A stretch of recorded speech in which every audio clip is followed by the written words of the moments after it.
Hey, what's up everyone? I hope you're all having a wonderful day or night, but for now, let's get into the video.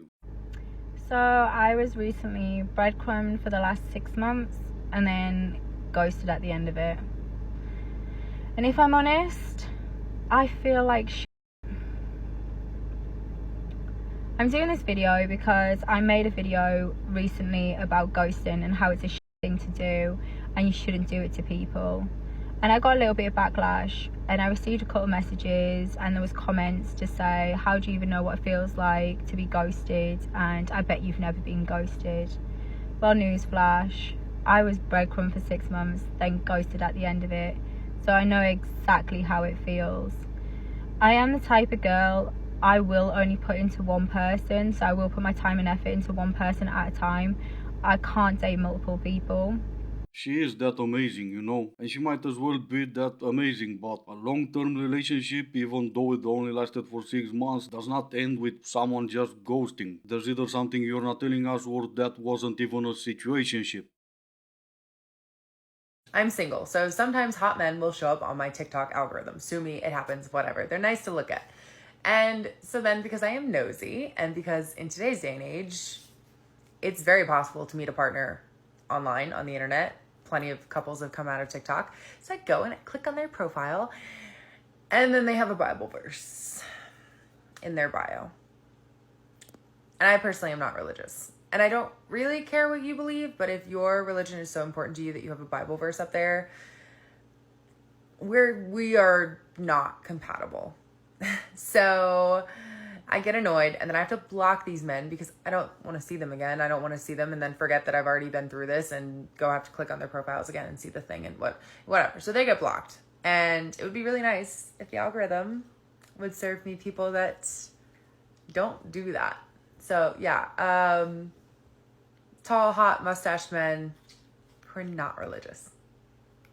That'd be great. Okay, thanks. No, she's just single, not desperate. It's normal people, not the ones who are desperate, who click on guys' profiles to see if they are, well, single. Obviously, she's not desperate, she's just curious. And the fact that nothing else worked and now she's clicking on random guys' profiles on TikTok, it still doesn't mean she's desperate.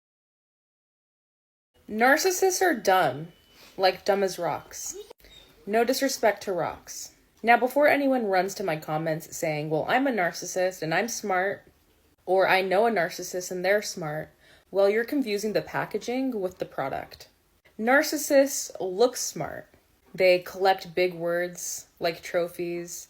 They rehearse their vernacular in the mirror. And they mimic intelligence. But it's all surface. They're performing smart, not being smart. And here's why. Narcissists live in a constant state of fight or flight. And when you're in fight or flight 24/7, the creative, intelligent part of your brain that allows for insight and spontaneous thought shuts down.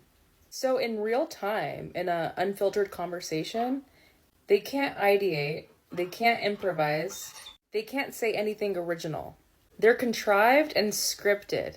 They recycle lines, mimic others, and survive on automated responses. They're not clever, not wise, not deep. Nothing but mimicry and projection. So yeah, narcissists are dumb.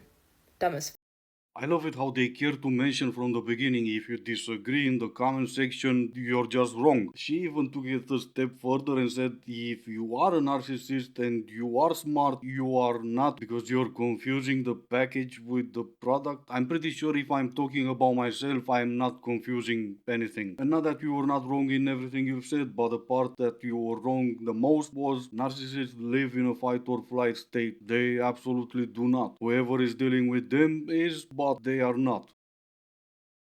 Bonnie Blue, the woman who recorded herself having copulations with 1,000 different men. If you don't know who that is, then congratulations. But I don't see how you couldn't know who that is at this point. But she didn't have to pay any of those men. Those men lined up willingly. Can you imagine a world where 1,000 women would do the same thing? Where a man could have 1,000 women line up to do the same thing? I don't care who the man is. There's no world where 1,000 women would line up. I don't care who the guy is. Actually, it's the world we live in today. We're gonna pretend celebrities don't exist. We're also gonna pretend they don't have groupies. Women who sneak in celebrities' hotel rooms, they don't exist either, right? Okay, but seriously, I just saw a news article that a Fansly content creator was being charged with animal abuse for doing stuff with her animals. And let me just say, I've been offered, like, it's crazy how many times I've actually been asked to do stuff with my animals. And this just reminds me there's some crazy person out there that will actually be doing it. And she only charged $500. Yes, people are disgusting, and whoever is complaining she was only charging $500 is also kind of disgusting. But what now? We're also gonna pretend people like that don't exist? And now an honest question: how many times have you heard about a man finding his animals too attractive? If you want to find a boyfriend right now, go out in your car, drive around with your fuel cap open. The amount of guys that just stop me to tell me my fuel cap is open. Hot guys. Yes, I know, men and their audacity of trying to be helpful. And sure, that might work, I'm not saying it may not, but have you found any boyfriend? Girls, when we date, we don't name you by your name. You'll have a nickname, whether that's a good or a bad one. But with time, it'd probably be bad. You know, we've got, my girlfriend and I were talking about this. She's like, remember Voldemort? We were talking about my dating last year. And then she's like, what about Baldy? She's like, what about young guy? The young guy, he was like 28. We've got the soul drainer. We've got toothbrush guy. We've got drive-by guy. We've got the bomber, because the bomber, love bomber. My sister, she, years and years ago, this guy that didn't walk her to her car. So she said his name, and I was like, who are you talking about? She's like, guy didn't walk me to my car. I'm like, oh yeah, why didn't you just say that in the first place? Like, that's how women run.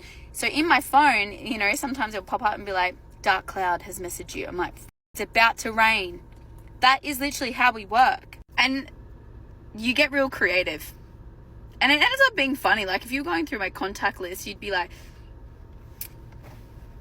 that guy must be bad. Aren't we all? Women are simply amazing and men should be more like women. Seriously, just think about it for a second. She named the guy Soul Snatcher. No, that's her soul drainer, and she went on dates with that guy. If that's not a flex and a sign of how amazing women are, then I don't know what is. Men in their audacity will write down your name, Jane or Susie or whatever. We absolutely should strive to be more like women and write down saggy thingy or cellulite other thingy. What do you mean just Jane? Get creative.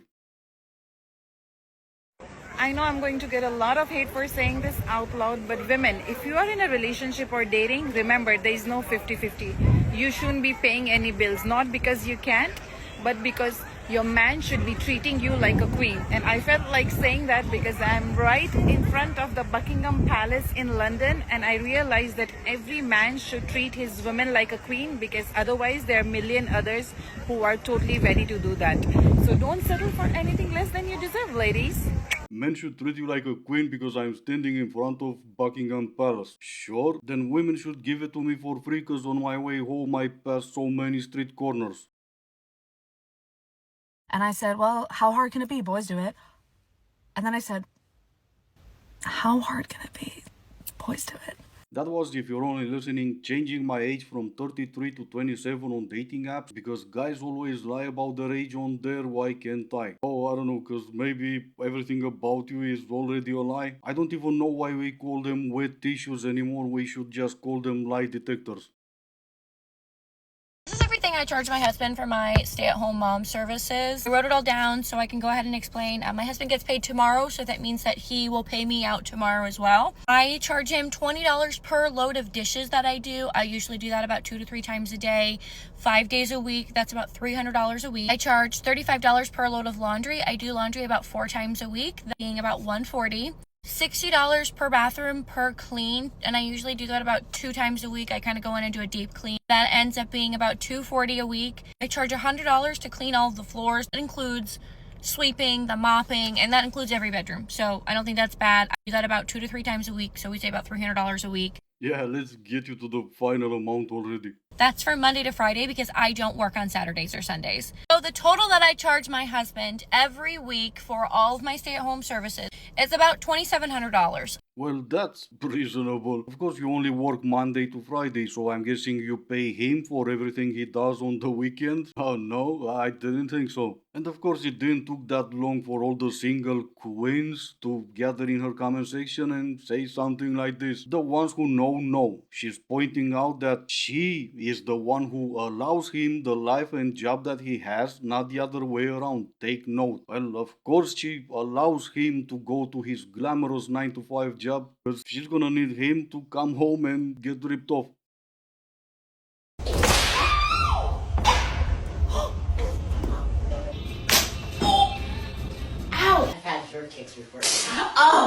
Alright, this is gonna be it for today. As always, I do hope you enjoyed it. If you didn't, I still appreciate you for making it this far. Thank you all so much for watching. Stay safe, and I will see you in the next one.